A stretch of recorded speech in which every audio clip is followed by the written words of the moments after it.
అందరికీ నమస్కారం.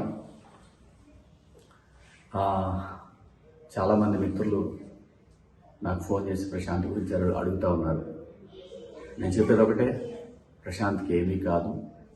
ప్రశాంత్ చట్ట ప్రకారం బయటకు వస్తాడు. చట్టం మీద గౌరవంతో ఉన్నాడు. తను ఎక్కడికి పారిపోలేదు. పారిపోయాడని చెప్పి రకరకాల థంబ్నెయిల్స్ పెట్టారు. అది చాలా బాధేసింది. దాని తర్వాత ఏంటంటే, ప్రశాంత్ ఎలాంటి వాడు 4 నెలలు ఒక హౌస్లో ఉండి చూశాను. అది చాలా మంచి కురాడు. ఓకే, వాయిస్ తోటి చిన్న గెలిచాను అనే ఆనందం ఒక్కసారి మనిషిని డామినేట్ చేయొచ్చు. ఏంటి, నేను అందరినీ కలవాలి, నా వాళ్ళందరూ వచ్చారు, ఇలాంటి పరిస్థితులు కొన్ని ఉంటాయి. అటువంటి పరిస్థితులు కొంచెం ఎక్సైట్మెంట్ ఫీల్ అయ్యింది. తను పొజిషన్లో ఆ ర్యాలీలో పాల్గొన్నాడు. కానీ తనకు తెలియదు, తను హౌస్లో నుంచి స్టూడియో నుంచి బయటకు రాకముందే కొంతమంది కంటెస్టెంట్ల కార్ల అద్దాలు పగలటం ఇవన్నీ జరిగినాయి. అది చాలా బాధాకరం. కానీ నేను అనేది ఆ విషయం ప్రశాంత్కి తెలియదు. బయట ఎవరో అభిమానులు ఎవరో వాళ్ళు చేశారు. చేసింది ఎవరైనా సరే జరిగింది చాలా పెద్ద తప్పు. అలా ఎప్పుడు చేయకూడదు. ఎవరి అభిమానులైనా కానీ ఈ కార్ల అద్దాలు పగలగొట్టాలి. ఏమొస్తుంది?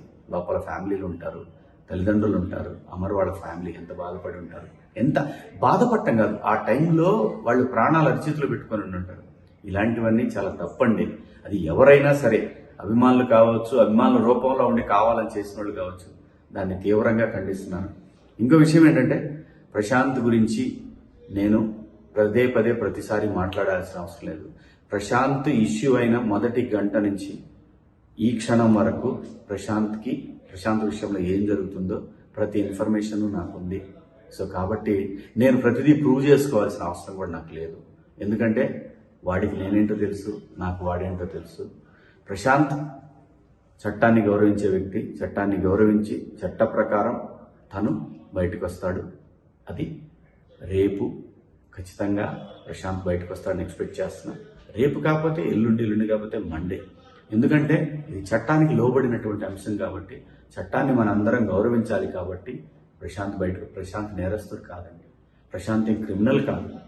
చట్టాన్ని అతిక్రమించారనే ఒక నెపం మోయబడ్డ వ్యక్తి.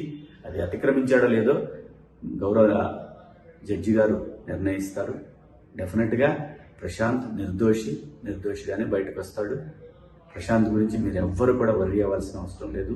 వాళ్ళ నాన్నగారు, వాళ్ళ బావగారు, వాళ్ళ కుటుంబ సభ్యులు కంటిన్యూస్గా నాతో టచ్లో ఉన్నారు.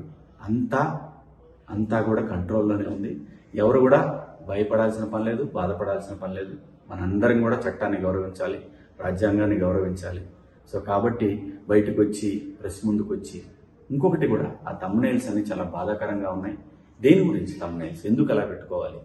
మీరు చూడాలి, చూస్తే ఎంత వస్తుంది అంటే, ఒకడిని బాధ పెట్టి మన దగ్గరకు వచ్చే డబ్బుతోటి ఆనందం పొందాలంటే అది ఎంతవరకు కరెక్టో ఎవరికి వాళ్ళు ఆలోచించుకోవాలి. నేను ఎవరిని తప్పు పట్టట్లేదు.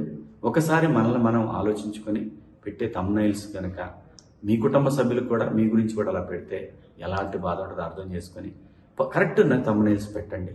మీ ఇష్టం, పెట్టుకోండి, లేకపోతే లేదు. నా అభిప్రాయం నేను చెప్పాను. So Prashanth is safe, is fine. ప్రశాంత్ని రేపు మనం చూస్తాం బయట. ప్రశాంత్ నేరస్తుడు కాదు, ప్రశాంత్ క్రిమినల్ కాదు, ప్రశాంత్ నిందితుడు కాదు. ప్రశాంత్ ఇప్పుడు ఒక బాధితుడు. ఇదైతే ధైర్యంగా చెప్పగలను. కాకపోతే ప్రశాంత్ కోసం జరిగిన ర్యాలీలో జరిగినటువంటి అపశృతుల వల్ల ప్రశాంత్ ఇబ్బంది పడుతున్నాడు.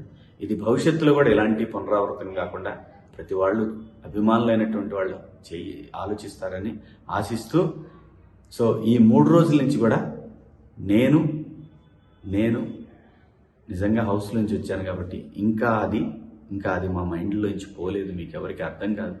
కొంచెం ఆ ఇది ఉంటుంది.